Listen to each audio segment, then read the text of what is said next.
Having looked at staff salaries under Section 3 Expenditure of tab G3, the other sections on G3 are where I enter other staffing and non-staffing elements of my budget plan. The Department for Education have provided some benchmarking information that can be used. Otherwise, if I feel I have more relevant information to base my budget figure on that gives me a more realistic budget for my proposed free school, I will choose not to use the benchmarks and make a note in column Q, Assumptions. That's column Q. As examples, under Other Staff Costs, the Department for Education supplied benchmark for supply teacher costs for a school in this area is £78.5 per pupil. So that's Other Staff Costs, and this is the benchmark in column N. So I will go to cell E109 and enter the formula to multiply the number of pupils in section 1 by £78.5. So the formula I will be entering will be equals sum E absolute value to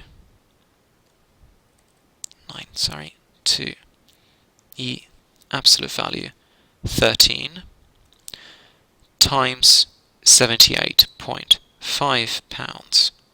Excellent. And I can then drag that across for subsequent years. Now, this gives me the advantage of updating the budget figures if I need to change the pupil numbers.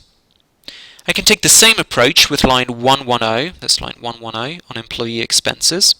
So we'll look at the benchmark that the DFE has provided me, which is 85.5 per pupil, and I will create a formula that reflects that. So equals sum E absolute value 9 to E absolute value 13 times £85.5, and again I will drag that across for subsequent years. However, from my knowledge of school budgets, I know that some of these figures seem rather high, so I check with my own benchmarking information. Given that we intend to deploy cover supervisors and HLTAs to cover lessons when colleagues are absent, I benchmark against a school that takes a similar approach rather than risk double counting expenditure. I therefore change manually the figures by overwriting what I have in the formula with my new budget figures.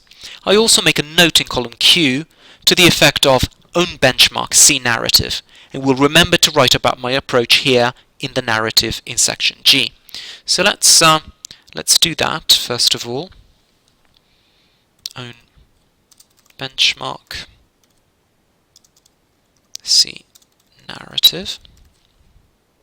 So the reader will know where to find a justification for these changes, and then I can change this manually. So for the first year, I believe that the cost will be closer to £3,000, then 6,000, 9,000, 12,000, 15,000, 16,000, and again 16,000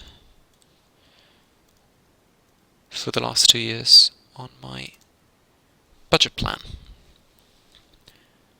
I will also use a very similar approach to build my budget with the other areas of expenditure. We won't go through each of these lines in this training, but I will put in some premises expenditure to show a different use on the benchmarking and the effect on tab G5, which we will look at later.